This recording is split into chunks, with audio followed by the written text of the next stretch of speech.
अंग्रेजों के लिए खौफ का दूसरा नाम वीर सावरकर।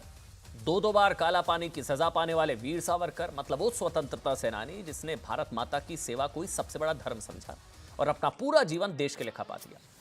वीर सावरकर, आज उन्हीं वीर सावरकर की तुलना जिन्ना से की जा रही है और सावरकर के इस अपमान पर सियासी बवाल मच गया है। आपको याद होगा कुछ दिन पहले कहा था ना योगी आदित्यनाथ ने कि कांग्रेस में जिन्ना की आत्मा घुस गई है। अब कांग्रेस के बड़े नेता कर्नाटक कांग्रेस के स्वास्थ्य मंत्री दिनेश गुंडू राव ने जिन्ना और सावरकर पर जो कहा उससे बड़ा विवाद खड़ा हो गया। कल गांधी जयंती के अवसर पर एक कार्यक्रम को संबोधित करते हुए गुंडू राव ने, कर्नाटक के स्वास्थ्य मंत्री, उन्होंने सावरकर और जिन्ना की तुलना करते हुए कहा कि जिन्ना कट्टरपंथी नहीं था, he was not a fundamentalist. Jinnah कट्टरपंथी नहीं था, सावरकर थे। उन्होंने सावरकर को लेकर विवादास्पद टिप्पणियां की। उन्होंने कहा कि सावरकर एक ब्राह्मण थे, चित पावन ब्राह्मण, फिर भी मांसाहारी थे, वो बीफ खाते थे, गाय के वध का विरोध नहीं किया। जिन्ना के मुकाबले सावरकर को ज्यादा कट्टरपंथी बताया। कर्नाटक के मंत्री दिनेश गुंडू राव का वो बयान सुनिए, उसको लेकर क्या रिएक्शंस आ रहे हैं वो मैं आपको बताऊंगा। सावरकर ಗೆಲ್ತೀವಿ ಅಂತ ಹೇಳಿದ್ರೆ ಸಾಧ್ಯ ಇಲ್ಲ। ಅದು ಸಾವರ್ಕರ್ ಯಾಕೆ ಸಾವರ್ಕರ್ ಅವರು ಮಾಂಸ ತಿಂತಾ ಇದ್ರು, ಚಿತ್ಪಾವನ್ ಬ್ರಾಹ್ಮಣ, but he was a non-veg eater and he was not against cow slaughter. ಕೆಲವು ಜನ ಹೇಳ್ತಾರೆ ಅವರು ಬೀಫ್ ಕೂಡ ತಿಂತಾ ಇದ್ರು, but definitely as a Brahmin he was eating meat and he was openly propagating eating meat.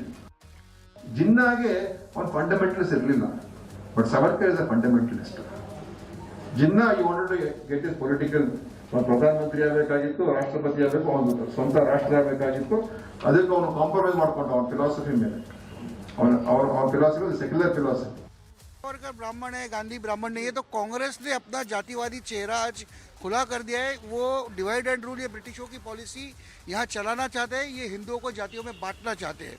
मुझे ऐसा लगता है कि इस प्रकार से सावरकर जी के ऊपर गलत बयानी करना, ये राहुल गांधी ने जो शुरू किया है उसी को आगे ले जाने का प्रयास धमकी देना चाहता हूँ कि महाराष्ट्र के लोग सावरकर जी से बेपनाह मोहब्बत करते हैं और बार बार अगर यूं ही सावरकर जी का अपमान करते रहे तो एक दिन पूरी कांग्रेस पार्टी को महाराष्ट्र के लोग जमीन के अंदर गाड़ देंगे। सावरकर ने अपनी किताब में, हिंदुत्व की वाली किताब में ये लिखा था कि केवल हिंदू ही इस देश के प्रथम नागरिक हैं, बाकी सब नहीं हैं, और कई जगहों में कुछ संप्रदाय के लोगों के खिलाफ घृणा की बात कही थी। स्वाभाविक है, कई बार इस तरीके का सांप्रदायिकवाद निकलेगा, इसमें नई बात क्या है? भारतीय जनता पार्टी इससे इतनी परेशान क्यों हो रही है?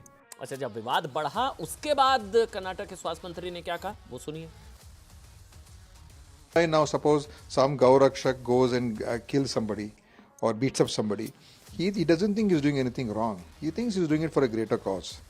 So when riots take place and people kill each other, whichever community they may be, some of them believe that they're doing it for a greater cause. That is the danger of Savarkar's fundamentalism, that it creates this for the cause, any means can be taken, any means can be adopted. So what is the counter for that?